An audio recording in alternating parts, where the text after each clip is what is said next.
Salam saudara, bertemu kembali. Saya Pita Hosea.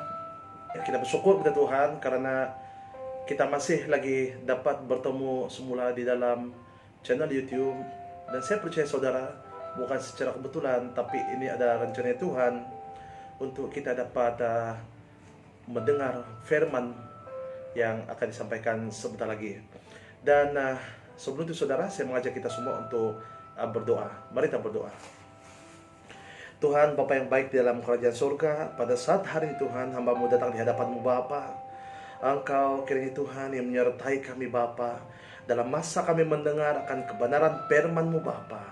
Biarlah kiranya Bapa, ini akan menjadi satu rema bagi kami Bapa.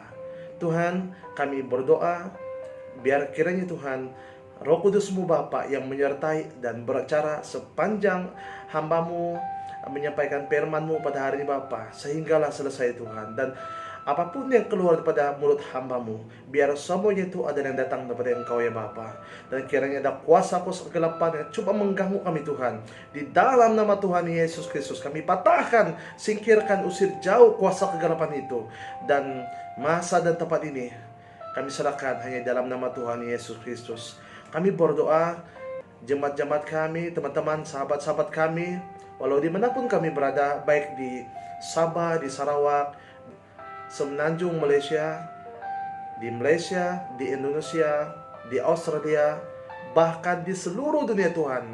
Siapapun yang mendengar tentang kebenaran firman-Mu Tuhan, hamba-Mu berdoa, kiranya Roh Kudus yang akan menyertai saudara dan memberikan hikmat dan kebijaksanaan supaya kami dapat mengerti akan kebenaran firman-Mu Tuhan. Terima kasih Tuhan, hamba-Mu siap untuk menyampaikan kebenaran firman-Mu. Di dalam nama Tuhan Yesus kami berdoa dan mengucap syukur. Amin. Salam saudara. Saya bersyukur pada Tuhan saudara, kita dapat bertemu sekali lagi di dalam suasana yang indah, walaupun masih di dalam tempo perintah kawalan pergerakan. Dan saya percaya di seluruh dunia masih lagi menghadapi masalah pandemik virus COVID-19, tapi kita mau percaya bahwa Tuhan tetap menyertai kita walau dimanapun kita berada, dan Dia tetap melindungi kita saudara. Saudara yang saya kasih dalam Tuhan Yesus Kristus, hari ini saya akan membawakan kepada saudara satu tema yang bertajuk tujuan dari karunia Roh Kudus.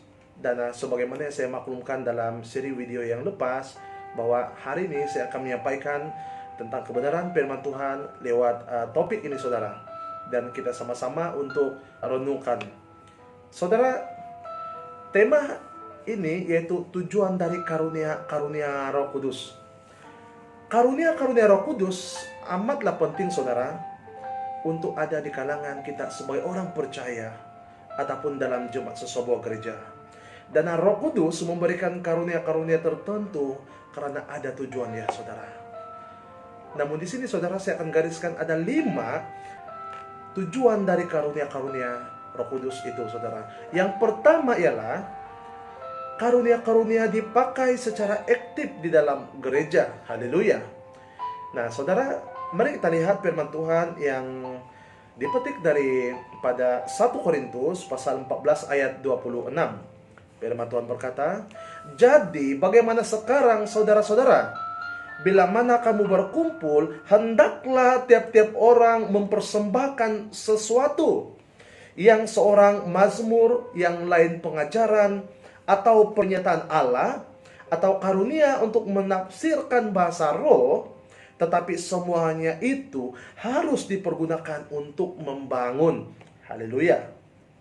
Dan satu firman Tuhan lagi saudara yang dipetik daripada 1 Timotius pasal 4 ayat 14 berkata, "Janganlah lalai dalam mempergunakan karunia yang ada padamu, yang telah diberikan kepadamu oleh nubuat dan dengan penumpangan tangan sidang penatua." Haleluya.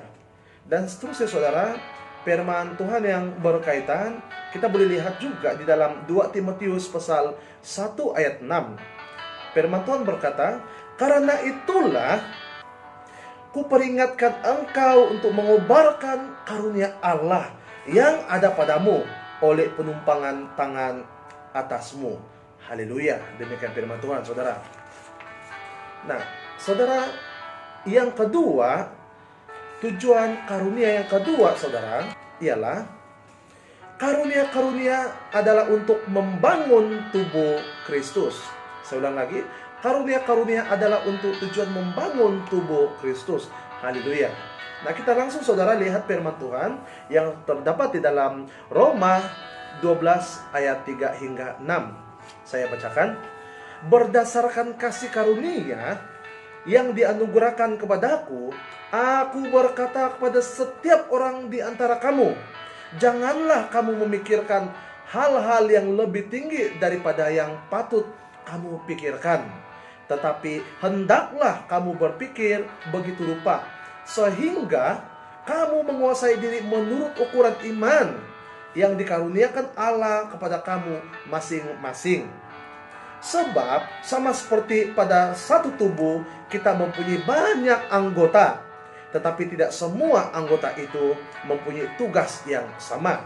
Tidak semua anggota ataupun kita saudara mempunyai tugas yang sama. Saya lanjutkan lagi. Tetapi tidak semua anggota itu mempunyai tugas yang sama. Dengan demikian juga kita, walaupun banyak, adalah satu tubuh di dalam Kristus, tetapi kita masing-masing adalah anggota yang seorang terhadap yang lain. Haleluya. Saya sangat diberkati lewat firman Tuhan ini, saudara. Dan saya percaya saudara juga diberkati dengan lewat firman Tuhan ini. Haleluya. Saudara, yang ketiga, saudara, apakah tujuan daripada karunia-karunia Roh Kudus, saudara?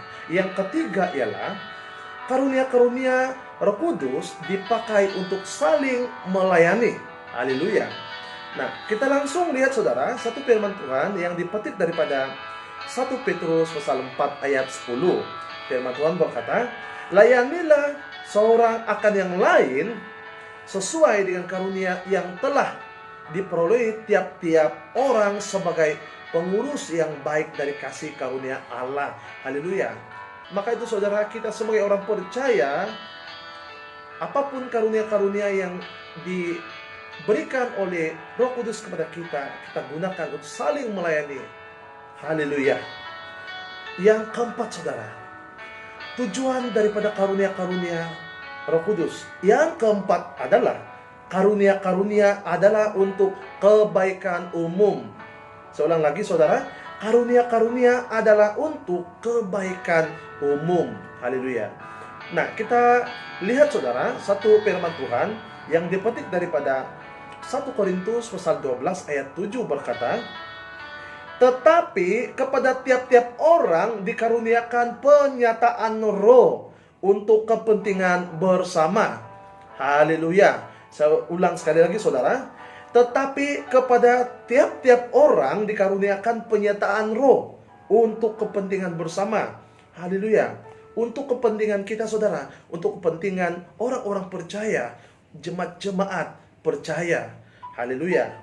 Yang kelima saudara, tujuan daripada karunia Roh Kudus yang kelima ialah karunia-karunia adalah untuk memperlengkapi orang-orang kudus. Haleluya. Firman Tuhan yang dipetik daripada Efesus pasal 4 ayat 11 hingga 12 berkata, dan ialah, yaitu Roh Kudus, dan ialah yang memberikan baik rasul-rasul maupun nabi-nabi, baik pemberita-pemberita Injil maupun gembala-gembala dan pengajar-pengajar untuk memperlengkapi orang-orang kudus bagi pekerjaan pelayanan, bagi pembangunan tubuh Kristus. Saudara yang saya kasih dalam Tuhan Yesus Kristus, saya sangat diberkati lewat firman Tuhan ini saudara. Demikian tadi 5 tujuan utama daripada karunia-karunia Roh Kudus yang telah kita belajar sebentar tadi saudara. Dan saya ulang sekali lagi saudara, ada 5 tujuan daripada karunia-karunia Roh Kudus. Saudara, tujuan dari karunia-karunia Roh Kudus yang pertama ialah karunia-karunia dipakai secara aktif di dalam gereja. Haleluya. Dan yang kedua saudara, karunia-karunia adalah untuk membangun tubuh Kristus. Dan yang ketiga ialah Karunia-karunia dipakai untuk saling melayani. Dan yang keempat, karunia-karunia adalah untuk kebaikan umum. Dan yang terakhir itu kelima, karunia-karunia adalah untuk memperlengkapi orang-orang kudus. Haleluya. Saudara yang saya kasih dalam Tuhan Yesus Kristus, kita sebagai orang percaya, jemaat percaya, walau dimanapun kita berada saudara, mari kita tetap kuat di dalam Tuhan saudara. Mari kita pergunakanlah karunia-karunia, talenta-talenta, apapun yang Roh Kudus sudah berikan kepada kita untuk kebaikan, untuk kemuliaan nama Tuhan Yesus Kristus, untuk menguatkan sesama kita saudara. Maka itu saudara, untuk penutup ini saya membawa kita semua di dalam doa. Mari kita berdoa. Tuhan Bapa yang baik di dalam kerajaan sorga, hamba-Mu sudah menyampaikan tentang kebenaran firman-Mu Tuhan. Hamba-Mu mengucap syukur ya Bapa, karena Engkau menyertai setiap kami sebagai orang-orang percaya Tuhan. Dan hamba-Mu berdoa Bapa, siapapun yang mendengar akan kebenaran firman-Mu Tuhan, daripada karunia-karunia ini Tuhan, tujuan-tujuan karunia Tuhan, Roh Kudus-Mu Tuhan yang akan memberikan hikmat dan kebijaksanaan bagi setiap kami Bapa, supaya kami dapat menjadi pelaku akan firman-Mu Bapa. Kami akan menjadi penjaga amanah, yaitu untuk kemuliaan nama-Mu Bapa. Dan hamba-Mu berdoa Tuhan, walau dimanapun kami berada Tuhan, Engkau tetap menguatkan kami Bapa, dan Engkau terus menyertai kami Tuhan.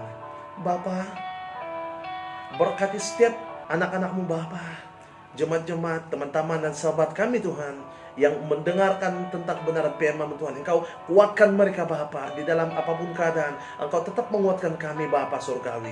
Terima kasih Tuhan, terima kasih Yesus, dan kami sudah mendengar Tuhan dan mengucap syukur atas berkat firman-Mu yang kami dengar pada hari ini. Terima kasih Tuhan, hanya di dalam nama Tuhan Yesus Kristus kami sudah berdoa dan mengucap syukur.